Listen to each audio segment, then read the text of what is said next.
Maya Johnson walked quietly beside her younger brother Marcus through the dimly lit parking garage. It was past 10 p.m., and they were heading to their car after visiting their grandmother in the hospital. The 28-year-old woman moved with an almost invisible confidence, her eyes constantly scanning their surroundings, a habit she developed during her years as a Navy Special Warfare combat craft crewman, one of the few women to make it through the grueling training.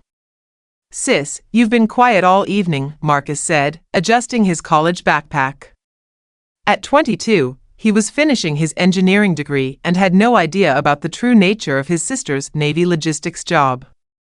"Just thinking about Grandma," Maya replied softly, though her attention was actually focused on the footsteps she'd been hearing echo behind them for the past 2 blocks. As they approached their sedan, 5 men emerged from behind concrete pillars, spreading out in a practiced formation that Maya recognized immediately.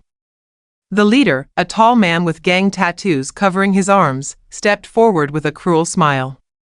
Well, what do we have here?" he sneered. "Fancy car, nice clothes.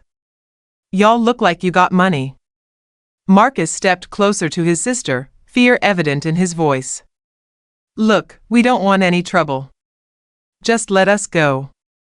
The gang leader laughed harshly. "Trouble? Nah, this ain't trouble yet. But it's gonna be if you don't hand over everything you got." Maya remained perfectly still, her breathing controlled. She quickly assessed the situation: 5 opponents, probably armed, her brother to protect, limited space for maneuvering. Her training kicked in automatically. "Please," she said in a deliberately weak voice, "we'll give you whatever you want. Just don't hurt us." "That's more like it," the leader grinned, motioning to his crew. "Tony, check what they got in that car. Rico, see what's in the boy's backpack."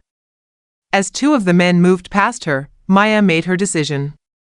In one fluid motion, she grabbed the nearest attacker's wrist, twisted it with precise force, and swept his legs.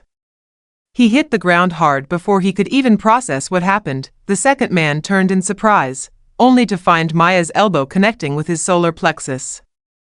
He doubled over, gasping for air.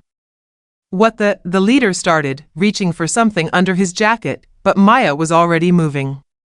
Years of combat training had taught her to eliminate threats quickly and efficiently. She closed the distance between them in 2 swift steps, delivered a precise strike to his wrist that sent his weapon clattering across the concrete, then followed with a controlled blow that dropped him instantly. The remaining 2 gang members, suddenly realizing this wasn't the easy target they'd expected, tried to run. Maya let them go. Her priority was protecting Marcus, not pursuing fleeing criminals. "Maya." Marcus stared at his sister in shock. "What just happened?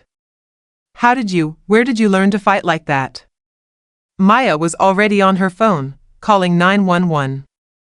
"Remember how I told you I do logistics for the Navy," she said calmly, keeping one eye on the 3 unconscious men. "I might have simplified that a bit." "A bit? Maya, you just took down 5 guys like you were in some kind of action movie." 3 guys, she corrected with a slight smile. 2 of them were smart enough to run. As sirens wailed in the distance, Maya put her arm around her brother's shoulders. "Marcus, I need you to understand something.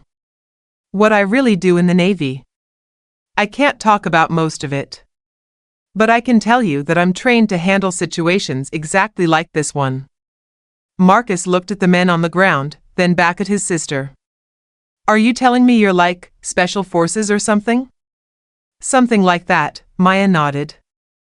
"And Marcus? This stays between us, okay? There are reasons I don't talk about my work." The police arrived within minutes, followed by paramedics. As Maya gave her statement to the officers, she noticed the respectful way they spoke to her once she quietly showed them her military ID. "Ma'am, these 3 will be going away for a long time," the lead officer told her. "Armed robbery, assault, we've been trying to catch this crew for months." Later, as they finally drove home, Marcus broke the silence. "So my big sister is basically a superhero." Maya laughed, the first genuine laugh she'd had all evening. "I'm not a superhero, Marcus. I'm just someone who's been trained to protect people I care about. Well, remind me never to get on your bad side, Marcus said, shaking his head in amazement. You never have to worry about that, Maya replied softly.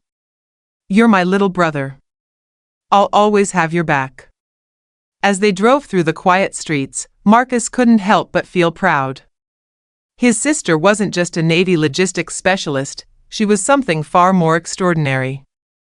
And tonight, that had probably saved both their lives. Maya, meanwhile, was already thinking about the incident report she'd have to file with her commanding officer. It wasn't often that special warfare personnel had to use their skills in civilian situations, but she had no regrets. Some things were worth fighting for, and family was at the top of that list. The gang had made a critical error that night. They'd seen what they thought was an easy target, a young woman and her college-age brother.